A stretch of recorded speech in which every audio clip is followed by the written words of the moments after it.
I'm Amanda Morrall, Personal Finance Editor with interest.co.nz, and this is another installation of our Taken Interest in Your KiwiSaver, brought to you in association with AMP. I'm joined today again by Chris Douglas. He's the co-head of research for Morningstar. Thanks for joining us again, Chris. Hi, Amanda. Chris is here today to talk to us about what is going on in the markets, and it's not a pretty picture out there. The Dow dropped 390 points, the S&P was down 3.1%, and the Kiwi did a bit major tumble and dropped 4 cents, I think, overnight. So what does this all mean for KiwiSavers, Chris? Should people be panicking? Yeah, look, it's a great question. I think the first point I should make out is that I have no idea what's going on in the markets at the moment, and quite frankly, I think when you focus too much on short-term noise, you listen to what's happening with the Greek bailout situation, what the US Fed are doing, you look at local market fluctuations as well, it doesn't really paint much of a picture, and in many ways it can actually be distracting from investors who are trying to save for the long-term retirement. What we find at the moment is there's no doubt that this market performance is going to be impacting KiwiSaver funds, and we saw in August when we had a lot of volatility that KiwiSaver funds, the options that were more invested into the growth assets, they fell a lot more than the more conservative options. But that's exactly as you would expect. So you know, when people say to me, what should I be doing? As long as you're happy with your KiwiSaver provider, as long as you're in the right risk profile, and you've actually and you feel comfortable with where you are, stay the course. Don't change anything. Okay. One of the things that I keep hearing from fund managers is that people are not exposed enough to the equity market, and yet that's kind of counterintuitive when you see what's happening to the equity markets. Why do they think it's important for average New Zealanders who have a long time to go yet with their KiwiSaver to have more exposure to the equities market? Well, I think it's really important for people to understand that if you're getting exposure to some of the more growth-orientated assets, such as listed equities and property, you are going to be able to actually have the ability to get a high nominal return, but also to beat inflation. And it's really important that people understand the erosion on their capital that inflation can have. The problem with some of the more income-orientated investments, such as bonds and cash, is that they don't have much inflation protection. There's a few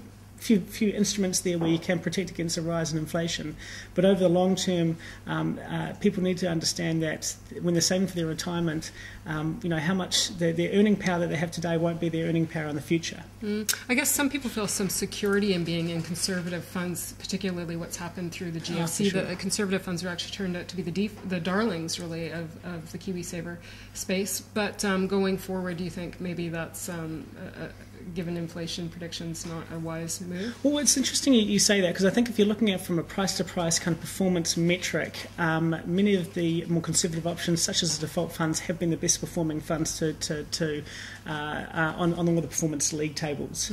But what you find is with KiwiSaver, because investors are drip feeding incrementally into the markets, because they're systematically buying, during times of volatility, that you actually find that what we call the investor return, or the actual real return that they will receive after all these cash flows, it's actually been better to invest into some of the more growth-oriented investments, because they're buying at some great, more depressed prices. And they're able to get the upswings as and when they happen. I mean, we can talk about the last few months, but I think it's really important to look at 2009, 2010, which has had some very strong performing markets where investors in the more growth-orientated options actually were able to generate some very strong returns. So whilst, yes, the default options, and all the league tables have been performing very strongly, in many ways they're a perfectly suitable option for a number of investors. However, if you do have a longer term horizon, if you are willing to stomach some of the volatility that comes from the markets ebbing and flowing, and from the volatility that we see over the last few months, then you should be able to actually expect a higher return from some of the more aggressive or growth-like options. You guys are ramping up your research into the KiwiSaver area. What have you discovered so far? Is there any sort of standout performers in your opinion, or any dogs as well? No, look, I think at the moment, because we're looking at the top 6 providers plus Westpac and Fisher funds, we've found they're all actually they've all got reasonably stable teams, and if they've also got processes that I would say actually are reasonably conservative. they're making sure that what they're doing is backed by a time-tested approach.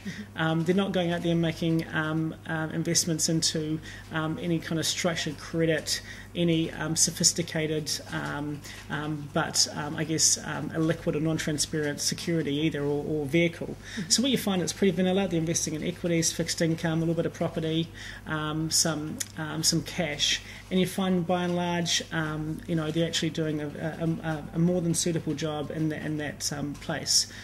The interesting point, I think, is where around the fringes where you see a few fund managers we've noticed only invest in global listed property, whereas other fund managers will only invest in New Zealand listed property, and they've got very different performance characteristics. Likewise, currency hedging is a big factor here. If you don't actually have any currency hedging for your offshore international equity assets, that can have a big impact on returns, and likewise, if you fully hedge, it has a big impact on returns. And they're some of the nuances that we're finding with this research, and we're going to be giving investors a bit more guidance on what that can mean for performance outcomes. One of the funds that springs to mind is the Fidelity's options fund, because I called it the tiramisu. It was doing so well, and now it's just tanked. So what's going on there? Does hedging play a role in there as well? Or? Not so much. I mean, I think the important thing to remember with the Fidelity options fund is that it's just so highly unlikely that you're going to get a fund be able to deliver strong, consistent returns over time and be top of the league tables without having a large sell-off from time to time. And the one thing that investors who have been in the Fidelity Options Fund should remember is that in 2008, that fund, the last, and I think a 2 or 3 month period in the third and fourth quarter, fell 25%. So we've seen this volatility before. Again, it happened in August where the fund was down, I think, around 25% again. Yep. So you're investing in a a much more aggressive fund by its nature. So don't, to have these sharp sell-offs, it's not unlikely. It's not as if it hasn't happened before within the KiwiSaver vehicle, but you've got to be able to stomach that volatility that comes from investing in a very much a niche product. What it's done is not, it shouldn't be unexpected from investors, but obviously it hurts. No one likes negative performance, and that's the thing that people need to remember before they invest in such a fund. Yeah. One of the other things I wanted to ask you about, you mentioned it before, was dollar cost averaging. Now this kind of shows a much different picture when you look at performance when you're putting in money over on a month-to-month basis. Your new performance tables, will they factor this lump sum contribution in, and how is that skewing the picture? Yeah, so we look at performance on a number of different metrics. Obviously, the Morningstar performance survey that we put out each quarter just takes the performance on a price-to-price basis. So we assume that everyone invested from inception, and there's been actually no cash flows. There's just, this is what they've got at the end of that period. We also do a performance metric called investor returns, and by this we're actually taking into account a fund's monthly or quarterly cash flows, and then taking into account how much those cash flows had a bearing on the overall performance. So what you find is that a fund that has, I guess, lumpy cash flows, the actual investor's experience in that fund can actually be different than a fund that's had more consistent cash flows throughout. And it tells more of a story about what the investors actually experience from that fund, and that's what we're trying to do with investor returns. And with KiwiSaver, it's the perfect place for looking at investor returns, because in most cases around the world you see people invest in funds or equities, and they will invest, my retirement savings or a large part of a lump sum. But with KiwiSaver, everyone started off with a $0 account balance, and that was only 4 years ago. And they've just been giving a few percentage points of their salary into it over time. So you've got to remember with KiwiSaver, people's balances are still very, very low relative to what they'll be in 10, 15, 20 years' time. And they've been following this fantastic, systematic, disciplined process of continually investing into the markets, no matter whether they're up or down. Yeah. And when they're down, it's a great time to be buying. So KiwiSavers could ironically be protected from themselves right now because they're locked in. No, we find that. We actually find that many KiwiSaver investors and many investors are actually, they're being removed from those behavioural finance, the emotional, selling out at the wrong time by having the systematic process. And we've seen studies in the US and other countries where it's actually beneficial to investors, and they get they actually have a greater retirement income because of it.